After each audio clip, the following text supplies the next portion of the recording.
What's up guys, and welcome back to another Hollow Fragment video. So in today's video I'm going to be going over how you can, beat bosses easier. This was requested by a viewer, and I can see where some people would probably struggle in the beginning of this game with bosses because it's very different combat-wise compared to the other games. It's really more tactical in a way. So this is going to be going over how you can, have an easier time beating them. It's not much of gear you need in the beginning of the game. Like if you're just going story-wise from the Hollow area and then Aincrad, to the floor 100, you really don't need much in terms of gear. But having extra gear can help, damage-wise and survivability-wise. So let's go ahead and go over. I'll go over some skills that would be really useful. And I'll start from like the top because I don't remember where some of these are. So here in the searching tree, if you really want to get more XP in the beginning of the game, you can use this. If you don't know, you see right here that this is Expert Eye. It says it's a passive skill. Now you would think that once you learn this, it's automatically active, but it's not. So be sure whenever you're putting on a passive, you actually equip it. So when I tap X on it, it gives me the option to actually equip it. So you can only have one passive at a time. So in this tree, the main thing I would say that'd be useful is like enemy search. I used enemy search a lot back in the beginning of this game when I first played it, the very first time, because that's where you can see the map, where certain enemies are. You can basically see what level they are because they can either be a light red, they can either be the dark red, which is the higher level enemy. You got the gain EXP, which boosts how much XP you get. And then right here, this is a implementation skill, Mail Plate. This lowers the target's defense and channels your defense into attack, which is really good. But I'll go into the implementations after these skills so you can know what kind of implementations you would want to go for. So next, Fortitude. This one can be good if you want the passive in the beginning for 10% defense, if you just want a little extra, defense. The other thing you can pretty much get is Protective Coat. This makes a barrier around you that nullifies a set amount of damage. Now, I don't know myself how much damage this nullifies. I'm sure there's probably stuff online that, says how much it nullifies, but you can use this in the beginning to just, make it to where you won't take damage as fast. There's also some other stuff right here like damage cut. You could use that if you want. Defensive stance if you want to lose some attack. Shield coating, just defense stuff if you want those. I've never used them myself besides Protective Coat, but you can use those. Here in the survival tree, pretty much everything that results in, getting HP back. So here, resist attempt, this will make it to where you will try to resist any current debuffs. This is kind of RNG, but you can use it if you want to try to get debuffs off of your character. Survival Thirst extends max HP while granting HP regen, so you get more HP, and you get HP regeneration, just rapidly recovers HP. Physical Beat grants HP regen and high resistance to physical debuffs. And Battle Healing, which grants high HP regen. So pretty much this whole tree is pretty much useful. So you can go ahead and, unlock those as well.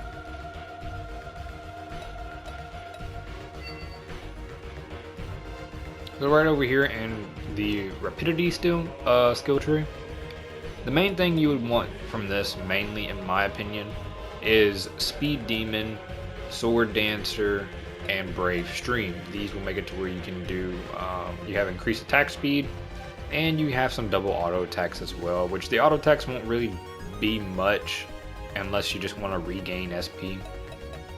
But lightning attack can kind of be useful.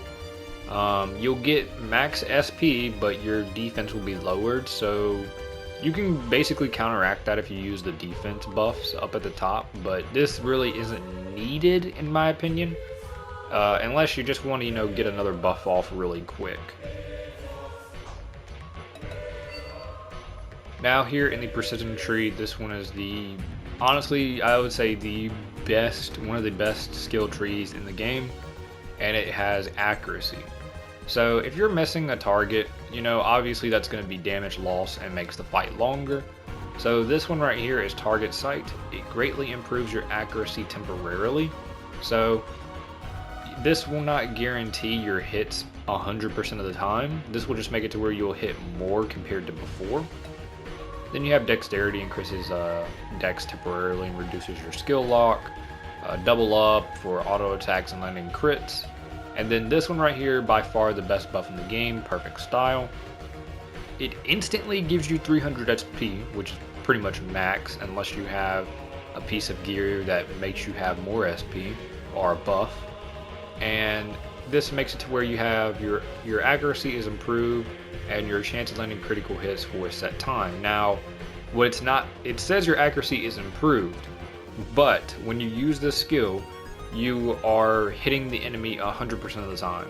So as long as this buff is up, you will not miss. So this is by far the best buff to use early game, end game, all around the whole entire game pretty much.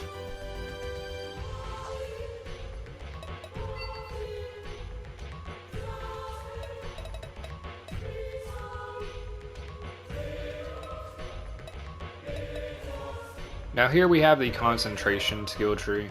Now here I don't have anything really invested into it besides the SP regen, Soulful Stand. I don't know if that's an implementation or not, and then Dark Flare, which I'm pretty sure is implementation. So really here I don't have anything because on the console version for this game, this tree is mainly geared towards, you know, doing more damage based on like SP. Like right there, Spirit Link, it improves your attack based on your SP. But it's not as good as the Vita version in my opinion. I could be wrong, but in my opinion, I think they kind of ruined it with how they made the sword skills on cooldown with this type of thing.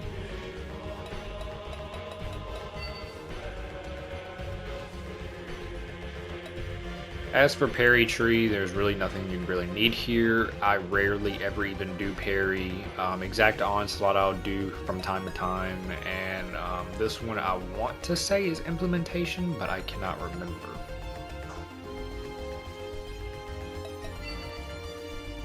So here we got Footwork, which honestly is pretty much, all the skills are pretty much good.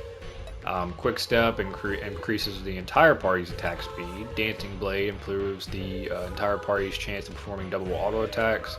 Healing Circle, which recovers a set amount of HP for you and your party. Muted Edge, which shortens attack delay and increases weapons auto attack by 2.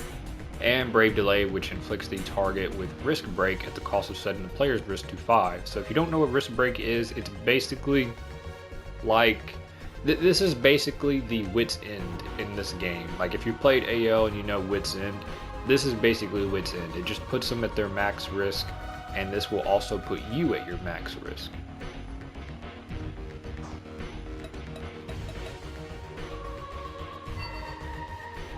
Here we have the Grace skill tree, and this one is kind of good with some of the stuff as well. Protection player, you'll have this automatically. I still use this.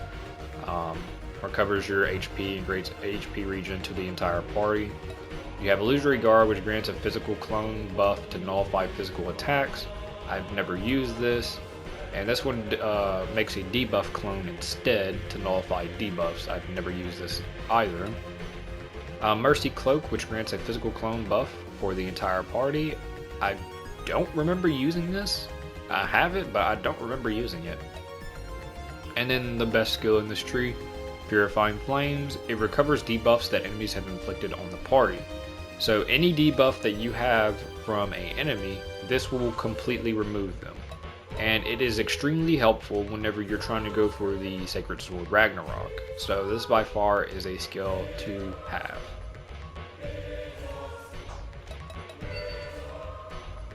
Here we have the Warding Tree, and this one is more so, you know, protection as well. Protects against slash, so you get high defense against slash, high defense against thrust, and high defense against blunt. Can probably be good on the situation, but I've never used them. Protective armor, which I believe... Actually, no, this is not from implementation. This is just automatically here, as far as I'm aware. But this right here is basically hyper armor, except it goes to you and your teammates. So this is actually good for keeping your partner alive as well, and just to keep you alive longer. So whenever you use this, like if you're using this in hyper armor, don't use them at the same time. Wait for one of them to run out and then use the next one, because I believe if you use both of them, it won't take effect or something like that. And then you got hate change, which swaps the player and partner hate levels, which I've never used. Shiny hollow, this is basically God robe, but better, because it gives you 12 clones. So this right here will also keep you alive. You'll get 12 clones, so you can take 12 hits before you actually start taking damage. This is from an implementation.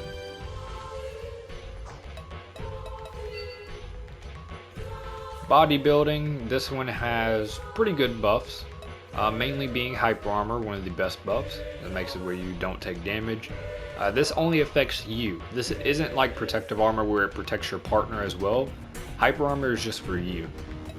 Then you got strength, which increases your strength and attack temporarily, which I do use occasionally. Vitality, which increases your vitality and attack.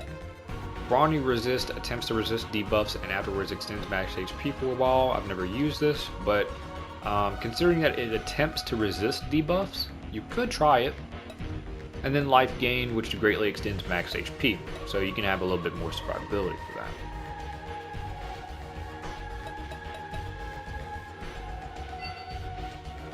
Now here we got Berserker, which is pretty much going for like lots of damage but sacrificing. So right here we got Crimson Weapon, attack is improved at the cost of losing HP. And Madness Blow, attack is improved at the cost of losing defense. Stalwart Shangri-La, chance to land critical hits is increased at the cost of evasion. Bloody Beak grants HP absorb for a set time. Knight of Insanity, an orb that reflects 3 attacks back at the enemy for the same amount of damage. Now, I don't know how this skill works. So, like, say for example, let's say if a mob hits me and it's supposed to do 20,000 damage, something like that. I don't know if this reflects 20,000 damage back at them or if it does its own damage. So let's say maybe it just only reflects 1,000, maybe this skill only reflects 1,000 damage. I don't know. I've never tested this skill. Lover Sacrifice greatly improves the attack at the cost of being inflicted with a powerful bleed. So overall, this whole tree is, just getting a bunch of damage, but sacrificing a lot, which you can use this. I use Crimson Weapon and Madness Blow here and there, but early on, this probably wouldn't be as good. But if you learn to, manipulate things, just judge the situation, you can, use these buffs.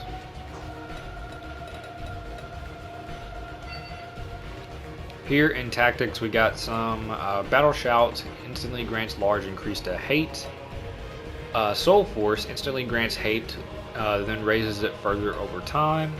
Weapon Bash lands a huge hit and prevents the enemy from moving. So this is basically like exact onslaught. SP Charge grants 150 SP. Shining Echo, enemy evasion is greatly lowered. At the same time, party members' attack is raised. Cursed Prey greatly raises the rank of a target's debuff. And Effect Booster drains SP while granting longer skill effects. So in this whole tree, I would say mainly you could go for Weapon Bash, SP Charge, Shining Echo. Cursed Prey, I believe this is from implementation, which is really good if you're going to go for the poison bleed cheese in this game. And then Effect Booster is from implementation as well, which is a very good skill. So what you're going to do is you would pop this first and then use your buffs. And this makes it to where your buffs last way longer, extremely long. Here in Awareness, there's honestly nothing I get up in this. Command, evade danger, you grant high evasion ability to the entire party. Item usage speed, it just makes it where you use an item faster. Self-sacrifice recovers the entire party's HP, but player's HP is gradually reduced for a set time. So if you wanted to use this to keep your party alive, you know, so you don't get a game over, then I guess you could. Lonely Champion continuously grants a physical clone buff, and player gains high hate while losing defense. Skill Block prevents monsters from using their skills for a set time. Entire Fortune greatly and continuously speeds up risk recovery for as long as the effect is active. So, in my opinion, a tree that you really wouldn't need to invest in at all.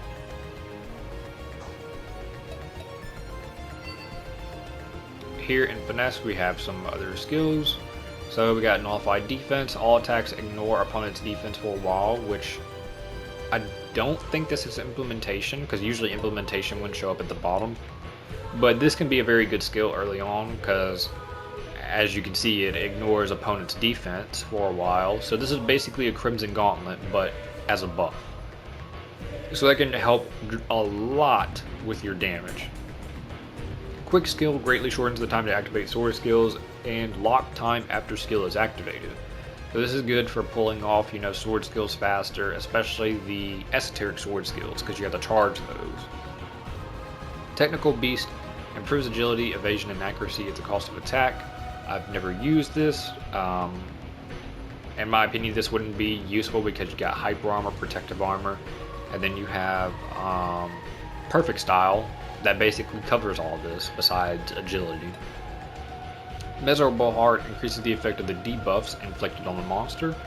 This would again be used for poison and bleed, which I believe this is from implementation, and I think this one is too. Burst Temperance improves attack when using burst attacks while lowering standard attacks. Burst attacks in this game are pretty much useless, so this is a very useless skill. I don't even know why this is in the game, but yeah, it's useless.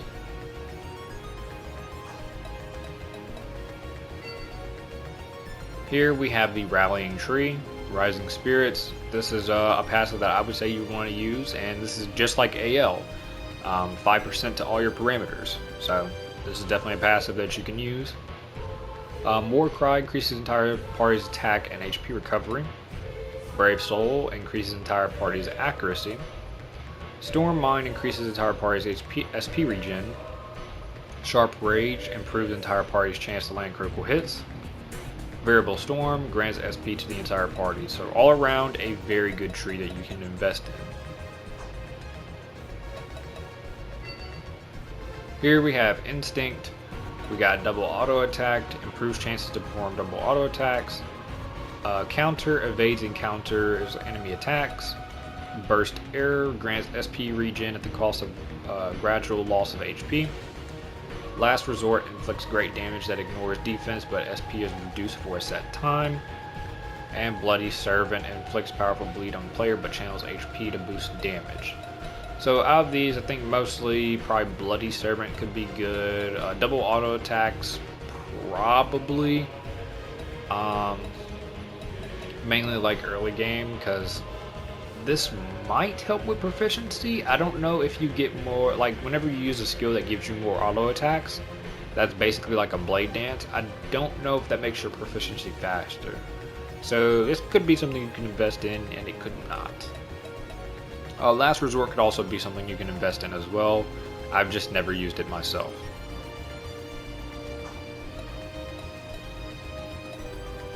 And that can pretty much concludes these skills from skill trees.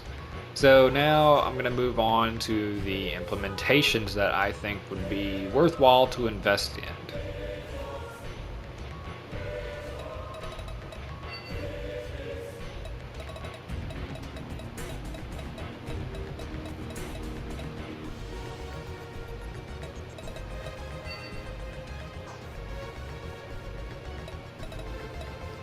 So here in implementations, you got, I think, the very first implementation. This one just teaches you how implements work and gets you started with using them. This one right here, mainly if you just want to get Black Howling Assault, that could be good. This one I don't think is any use at all, because this is exact attacks, which are part of burst attacking. Here we have the OSS skills, which is basically your skill chaining, which I highly suggest you invest in this as early as possible, because this will help you a lot in damage. This will boost your damage so much. So do the OSS skill tree or implementation tree and practice doing sword skill connects, because this will make your damage a lot more compared to just doing one sword skill at a time.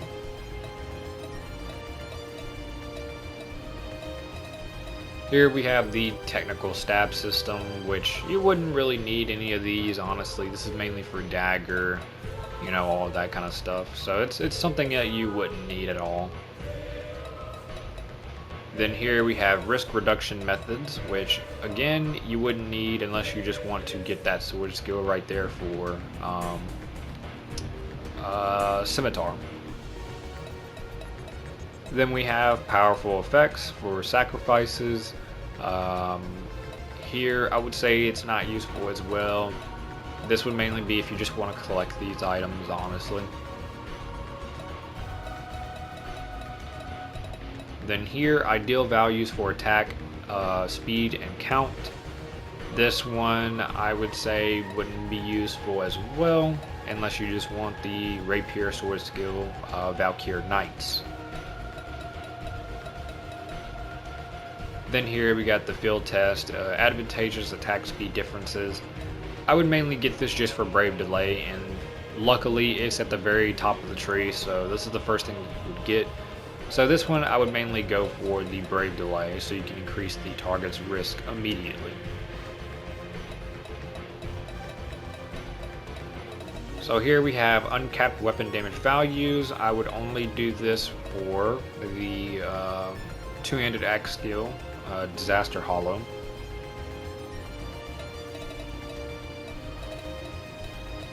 Then we have favoring attack over defense. I would mainly do this for the mail plate skill, so you can lower the target's defense. And you can use this for Crimson Gauntlets, but I believe you can also get these from a mission. But I have not farmed the mission myself to see them. So I don't know much about that, but Introvice will make a video and should be covering that. So you can go check out his stuff for whenever he uploads it, because he was the one that told me about this, because I didn't even know that these missions could drop implementation gear. So instead of going to like all the way up to, you know, floor 88 and fighting a mob, you could pretty much get this from an implementation if you're lucky enough. Or not implementation, a hollow mission. So I believe he'll upload a video about that at some point and show the drops from that mission. So keep an eye out for that, and you can go check him out.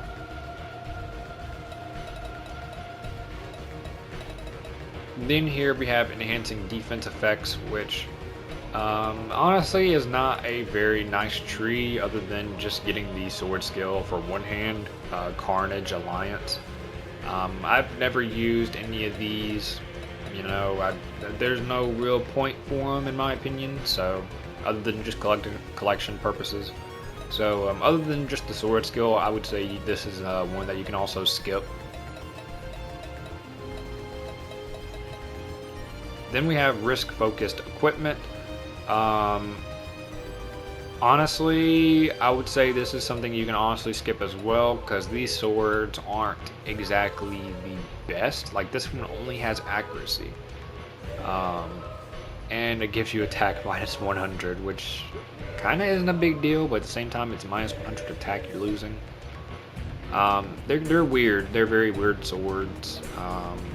You can have so much better compared to these, so I wouldn't go after these.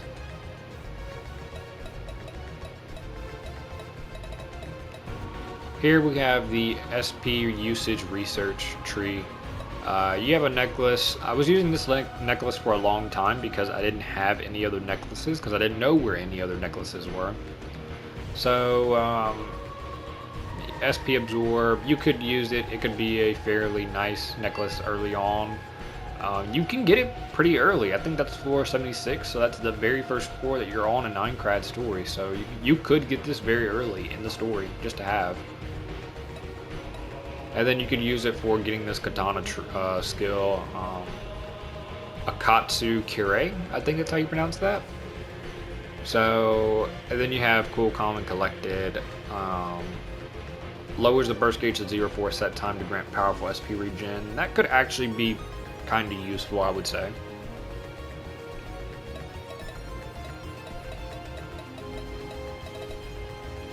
Then you have attack-oriented usage of SP. We have Dark Flare, which extends max SP by 300 at a great cost.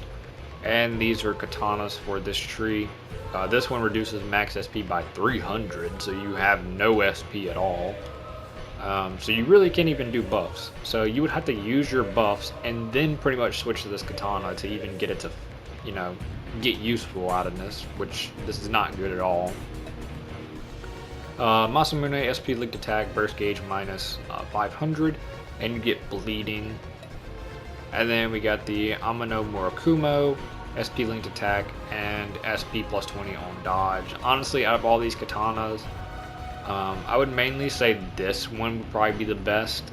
And even then, these katanas are just not good in my opinion. I could be wrong, they could be used some way, but in my opinion, they just really suck.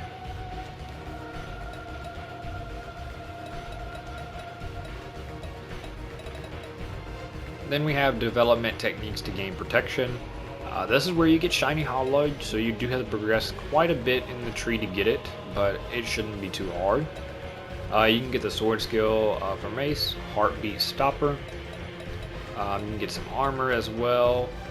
So all around, you can get this for mainly shiny hollow, and then you can pretty much stop going up in this tree.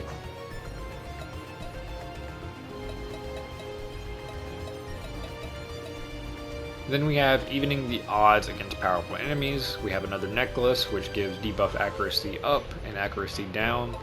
I mainly only use this whenever I try to do the poison bleed damage setup, because I think it helps, but I don't know for sure. So I just throw this on whenever I try to do poison bleed to just kill a boss.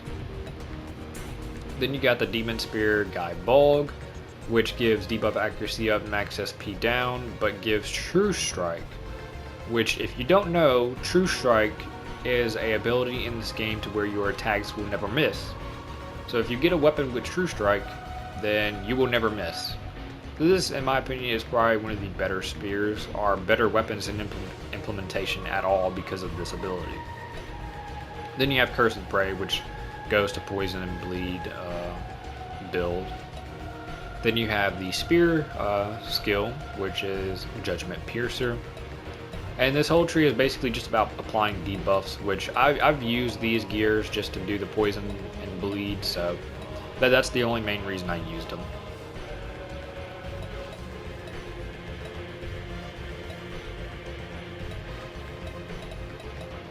And then we have Enhancement of Evasive Actions. This one I don't use any of these for. The only thing I would say is Sweet Revenge. This is the two-handed sword skill. And then I guess Shadow Greave Boots. The effect of these can be really good because the crit rate up. But other than that, I wouldn't invest in this tree. And I definitely wouldn't try to go for this because you have to do 1,000 exact back steps, which there is a way to cheese this method to make it at least faster, but it's still a long, grueling process.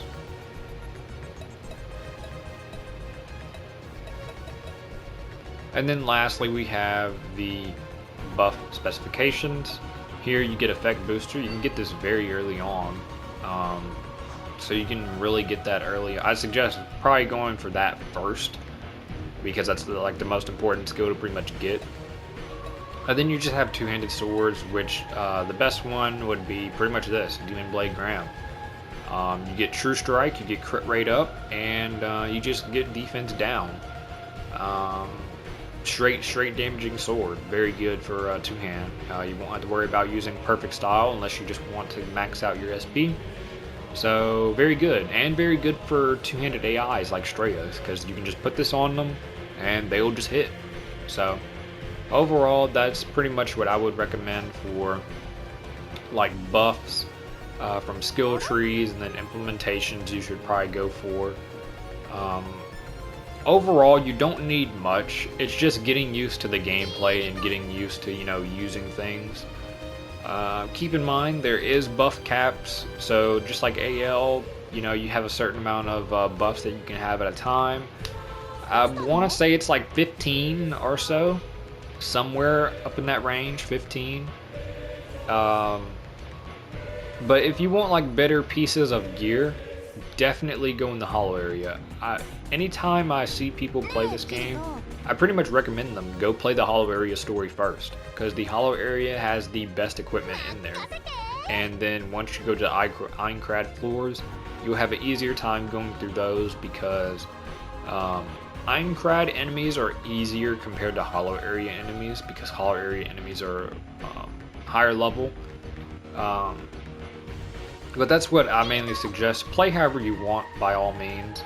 But if I ever start like a new playthrough on this game or anything like that, I always go complete the hollow area first, because you can get stupidly OP things there. And also, if you've seen the video that I have where I show how you can get esoteric sword skilled, you can also go get that in the very beginning of the game. And if you do, you will decimate everything. It's very easy to get that. I thought it would be harder, but the only thing you gotta watch out for is your partner dying.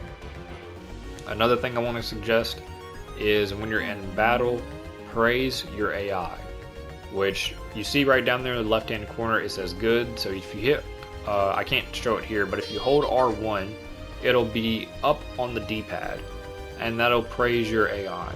So what that does is that gives you some SP back. It gives affinity on the AI if you're going to go for the affinity trophy or any gallery images, and it also reduces your cooldown on your skills by I think 10%, so you can get your buffs back faster.